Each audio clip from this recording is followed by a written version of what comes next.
दानि election commissioner of India बिथाङा जेनाखि टार्न आउटनि जे डाटा होदों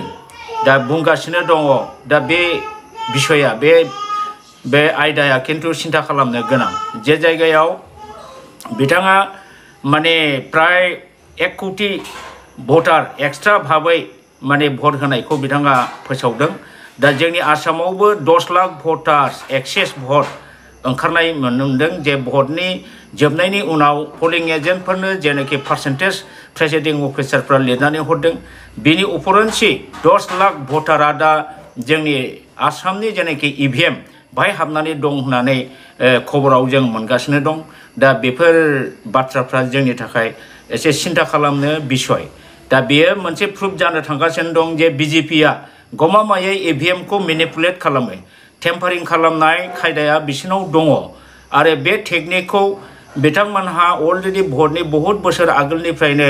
रेडि जाखानायखायनो बिथांमोनहा हयथ' बुङो आपकी बार 700 पार बे डायलग जे होदों बिराद इजिलि बे होनायनि सिङाव दं बिथांमोनहा बिराद गिदिर मोनसे षड़यन्त्र। हेलो रायजोफोर खुलुमबाय गिबियावनो साफ्रोमबो बर' रायजो राजा नोंथांमोनखौ आंनि बे आरबिटिसि चेनेलावहाय आंनि गोसो गोरबोजों फिन खनसेबाव बरायनानै लाग्रोबावनाय जालायबाय थ' रायजोफोर आसा खालामो नोंथांमोना इसोरनि अननायाव गासिबो मोजाङै दं होननानै आरो लोगोसे नोंथांमोना जुदि भिडिअखौ नायदोंब्ला हयथ' स्किप जोबजासिम नायनांगोन होननानै आरो लोगोसे नोंथांमोना जुदि चेनेलाव गोदानै हाबफैदोंब्ला अननानै साबस्क्राइब शेयार लाइक आरो कमेन्ट खालामगोन होननानै थ' रायजोफोर नोंथांमोना बे ससे इन्ट्र' भिडिअआवहाय नायनानै हयथ' हमनो हाबाय बा बुजिनो हाबाय होननानै आं साननानै लाबाय जे आङो बे बिथांनि बुंनाय बायदिखौनो लानानै दिनैहाय नोंथांमोनजों सावरायनो लुबैदों बा सावरायनो नागिरदों बेखौनो एसे थ' रायजोफोर जुदि जोंनि आसामावबो एक्सेस भटआ जुदि 10 लाख इभिएम मेसिनाव एन्ट्रि जायोब्ला बिनि रिजाल्टआ ओरैबायदि मोनसे दुखुनांथाव जागोन जे जाय बिथांमोना दिनैनि समावहाय देरहानायनि लामायाव दङ बा जाय बिथांमोननि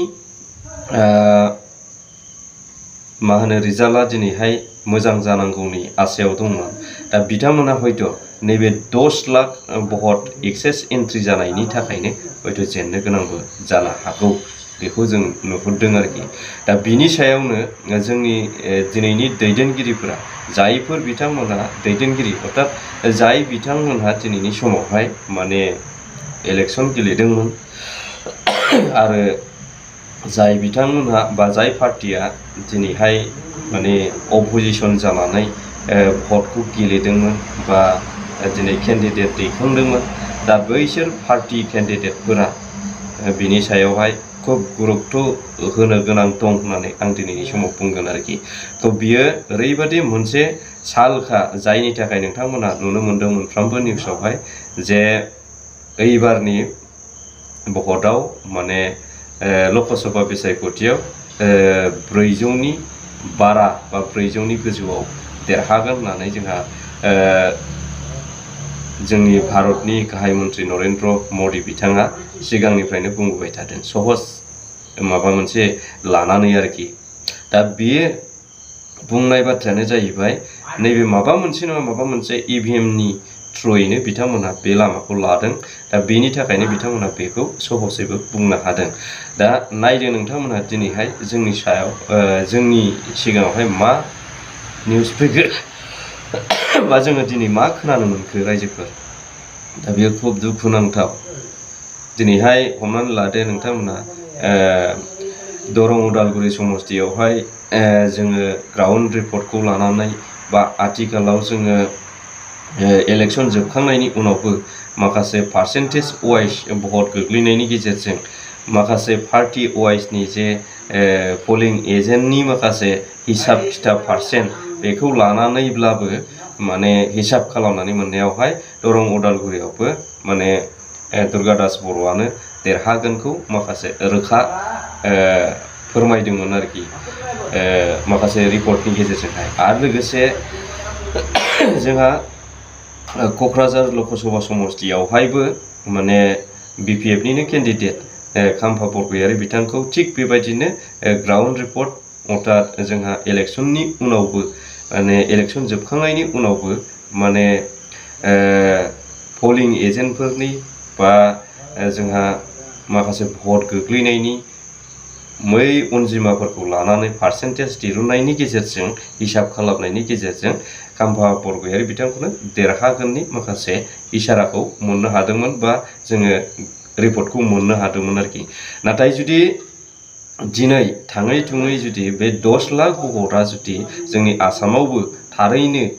एक्सेस एन्ट्रि जायोबा ईवीएम मेसिनावहाय, अब्ला नोंथांमोना साननानै लादो हयथ'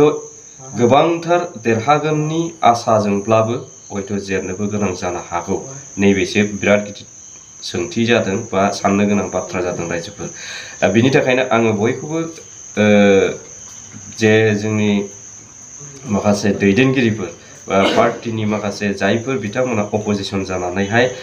पार्टी होदोंमोन बा केन्डिडेट होदोंमोन, दा बेफोर पार्टीफोराबो बा केन्डिडेटफोराबो बिनि सायावहाय स्ट्रं एक्शन लानांगौनि दिनैहाय सम फैदों। दा बेखौ बे एक्शनखौहाय माब्रै लानांगौ होननानै बुङोब्ला, बेखौ बै जे जोंहा भट केन्द्रनि जाय पलिं अफिसार बा जाय पलिं एजेन्टफोरा जोबथाजासिम थायो आरो पलिं अफिसारा बेखौहाय पार्सेन्टेज दिरुननायनि गेजेरजों एथ' भट जाबाय बाहाय एथ' पार्सेन्ट थांबाय होननानै बिथांमोना फोरमायनानै होयो। दा बे हिसाबखौ लानानैसो दिनैनि समावहाय जोङो नायबिजिरनांगोन आरो बेखौ लानानैसो जोङो एक्शन लानांगोन आरोखि, बा जोङो खामानि मावनांगोन। अब्लासो माखासे बै जे एन्ट्रि जानो गोनां 10 लाख एक्सेस भट ईवीएम मेसिनाव जागोन, बे हयथ' जानो हायियाबो जानो हागौ आरोखि। दा आंनि नुहुरनाय बियो। थ' रायजोफोर, नोंथांमोना बिनि सायाव मा सानो नोंथांमोना गोथौयै बिजिरदो आरो नोंथांमोनाबो कमेन्टनि गेजेरजों जाहाथे बिथांमोनखौ माखासे साजेस्ट होनो हायो बा बिथांमोननि जे मावनांगौ खामानिया माब्रैहाय, बेखौ नोंथांमोनाबो कमेन्टनि गेजेरजों बिथांमोनखौहाय माने मा होनो एक्शन लानो खावलायनो हायो बा बिनि सायाव नायबिजिरनो थाखाय खावलायनो हायो। बेखौ आं नोंथांमोनखौ खावलायबाय आरोखि। थ' रायजोफोर, आङो बेखिनिखौनो नोंथांमोनजों सावरायनो होननानै भिडिअखौ लाबोदोंमोन। दा आङो भिडिअखौ बेखिनियावनो दोनथ'नो लुबैबाय। स' थेंक इउ। जय बर' हारि।